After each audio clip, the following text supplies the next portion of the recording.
Hello friends, how are you. झुलसाती गर्मी और देवभूमि उत्तराखंड का हाल देख लीजिए। शाम का समय है और देखो सूर्यदेव पूरे शबाब पर हैं।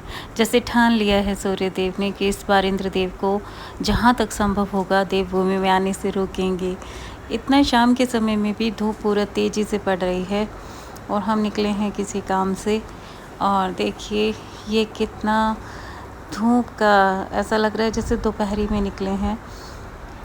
और ये है सहस्त्रधारा रोड, जिसको उजड़ा रोड नाम दे देना चाहिए क्योंकि दोनों तरफ जो घने पेड़ थे वो तो अब इतिहास का पन्ना हो गए हैं।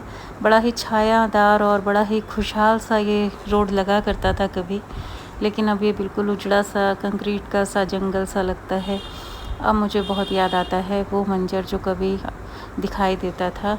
और अब हम निकले हैं थोड़ा और आगे। धूप अपने पूरे शबाब पे गाड़ी में चल रहा है एसी, लेकिन सूरज की पूरी रोशनी चेहरे पे पड़ती हुई। और ये देखिए कंक्रीट के जंगलों का शहर बनता जा रहा है देहरादून। कभी यहाँ पर फ्लैट होना ऐसा लगता था जैसे कि कोई स्वप्न की बात है, लेकिन अब चारों तरफ फ्लैट ही फ्लैट नज़र आते हैं और ये कंक्रीट के जंगल बनते जा रहे हैं और असली जंगल ख़त्म होते जा रहे हैं। और चारों तरफ आपको कंक्रीट के जंगल ही जंगल नज़र आएंगे। सामने मसूरी के पहाड़ दिखाई दे रहे होंगे, बेहद खूबसूरत सा दृश्य दिखाई देता है। ऊपर जो सामने दिखाई दे रहे हैं ये मसूरी के पहाड़ हैं और ये आईटी पार्क का बड़ा ही खूबसूरत सा नज़ारा है। बड़ा ही सुंदर दृश्य, पीछे पहाड़, आगे पक्की सड़कें तो खैर पूरे जंगलात की तरफ भी बन चुकी हैं। ये नदी और जंगलात का इलाका सा है। और ये देखिए नदी पूरी सूखी पड़ी है, इतनी कि पूरे पत्थर भी दिखाई दे रहे हैं।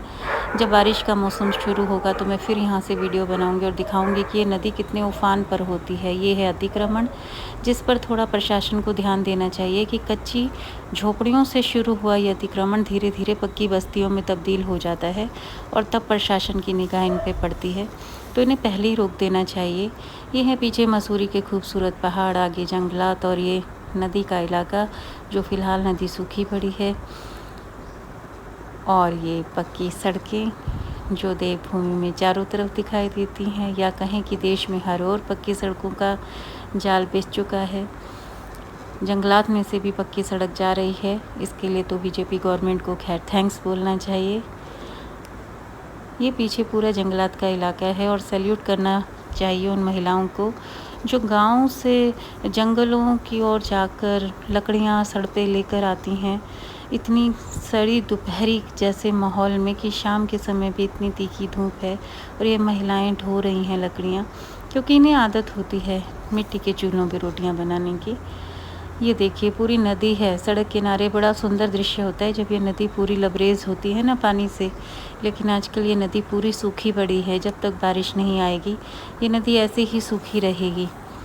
अब आ गए हैं हम थोड़ा और आगे, और अब मैं इनको बोल रही थी कि अब शाम है, जूस का समय हो गया है, तो गन्ने का रस पीने हम आ गए हैं तपोवन रोड पे। गाड़ियाँ लगी हुई हैं गन्ने के रस की रेहड़ी के आगे, तो हमने भी अपनी गाड़ी साइड में पार्क कर दी और वेट कर रहे हैं अपनी टर्न का। लीजिए आ गया हमारा गन्ने का ताज़ा ताज़ा रस। अब ये कुछ दिन और पिया जाएगा, उसके बाद बारिशों का मौसम शुरू हो जाएगा, तो गन्ने का रस तो फिर पीना बिल्कुल भी मुआफ़िक नहीं होता है, क्योंकि एक तो स्वाद भी नहीं रहता है और दूसरा फिर स्वास्थ्य के लिए ये जितना अभी स्वास्थ्यकर है तब नहीं रहेगा। तो मैं आनंद ले रही हूँ गन्ने के रस का, आप भी पिया कीजिए। गर्मियाँ बहुत हैं और जो कुदरती नेचुरल पी है ना उनका कोई सानी नहीं होता है। आप कितने भी ये केन डब्बा बंद जूस पिएँ, जो ये नेचुरल कुदरत ने हमें बख्शी हैं चीज़ें, ये नियामत हैं ऊपर वाले की, इनका तोड़ कोई नहीं है। ना चीनी मिलाने की ज़रूरत है और नेचुरल मीठा होता है और गन्ने के रस का ये सीज़न भी होता है। 2-4 बार और पिया जाएगा, फिर बारिश शुरू हो जाएंगी, तो पीने का जो एक मौका है वो मैं हाथ से नहीं जाने देती। आ ही जाते हैं हम किसी न किसी बहाने से इस रोड तक, और पी रही हूँ, आप भी पीजिए। इनफैक्ट पिया कीजिए क्योंकि ये बहुत अच्छा होता है। Bye bye.